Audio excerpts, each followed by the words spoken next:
and you have the Salaries and Remuneration Commission, then the Ministry of Public Service is hamstrung because it cannot implement anything to do with the human resource aspects if the other two agencies or institutions are embargoed through the court process. So that is the issue that we hope will then be overcome, and we can be able to move forward.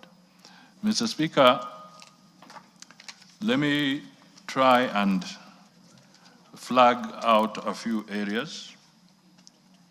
First, I want to state that the very essence of the report is to try to deal with these discrepancies.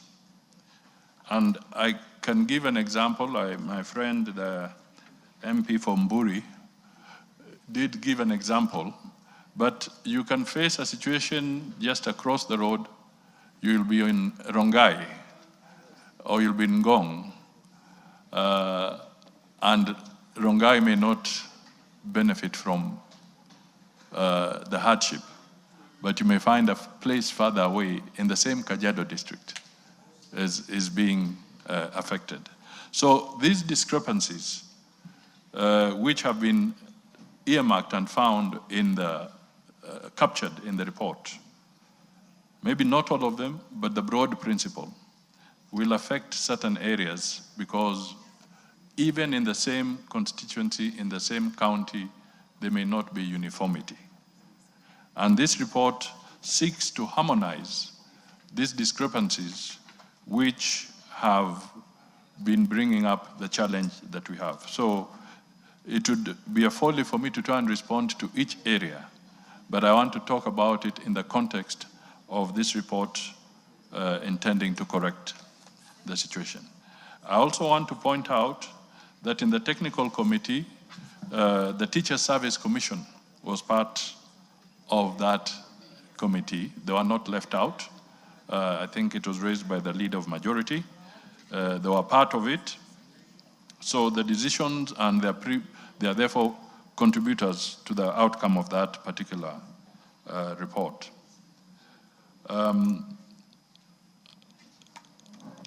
I believe that the report will indicate harmonization. It is going to also indicate in some areas migration of certain areas from being classified as hardship to non-hardship areas. We will also be dealing in that report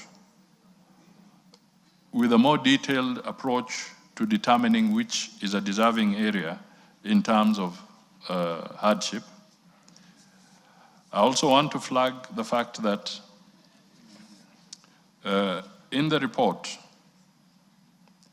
the parameters are laid out. It's not arbitrary. The Kenya National Bureau of Statistics is an institution that has well-qualified people technically and professionally. And in the document that I will be submitting to Parliament, you will be able to see that there is a weighting. It's a weighted system which they have approached and arrived at from a scientific perspective to be able to give weight to the unavailability of food, the unavailability of water, transport complications, social service disparities, climate conditions and terrain, poverty indices, security and high possibility threats in certain areas which feed into this particular document. So, Mr. Speaker, at this point in time, let me say that we have taken note of the specific areas, and we'll also draw it from the Hansard, where specific aspects have been raised. Rather than attempting to respond to each unique area, I would like to be able to benefit from a more comprehensive outcome that is in the report that is completed, but currently just held back because of the judicial process. However, Mr. Speaker, I think it's also important to point out that we are going to Singapore.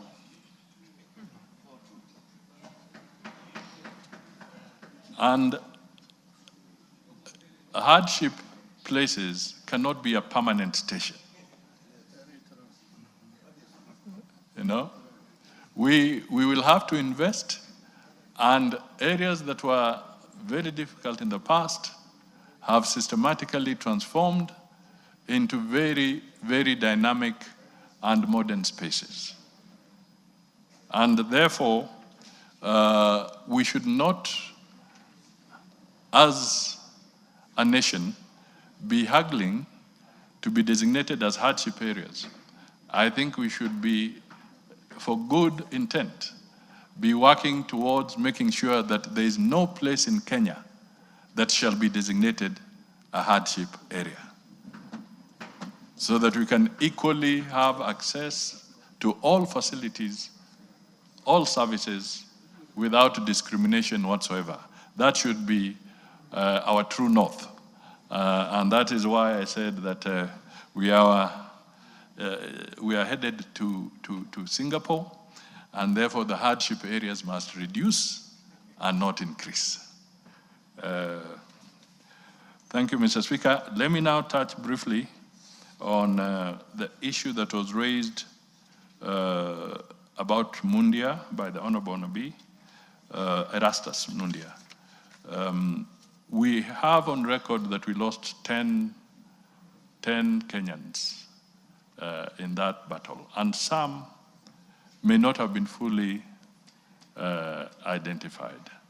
But through this collaboration with the government of Russia and equally also the government of Ukraine, we are trying our level best where through proper identification, because this is a war zone, and some of them may no longer be identifiable because of the kind of weaponry that has been used.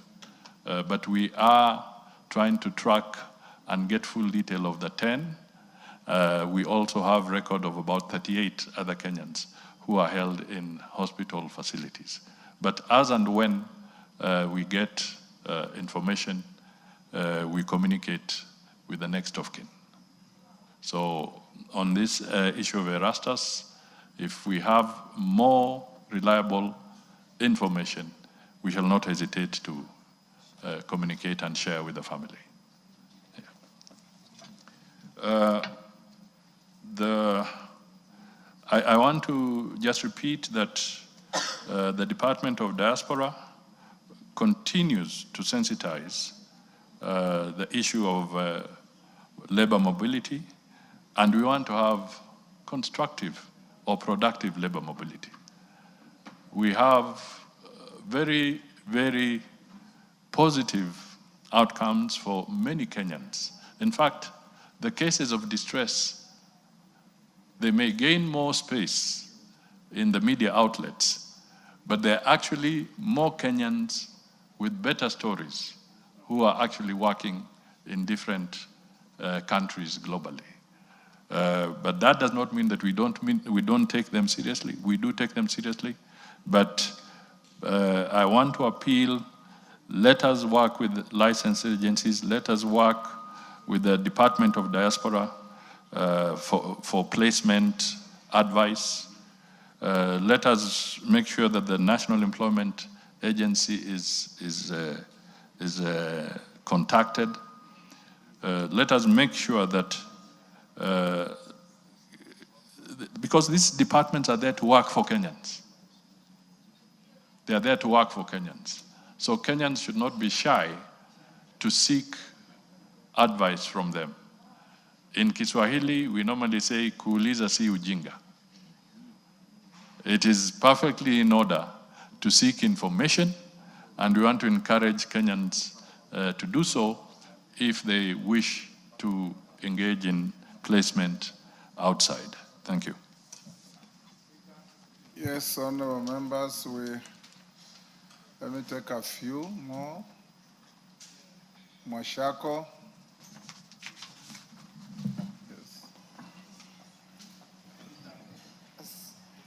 Asante sana Mheshimiwa Spika kwa kunipa nafasi.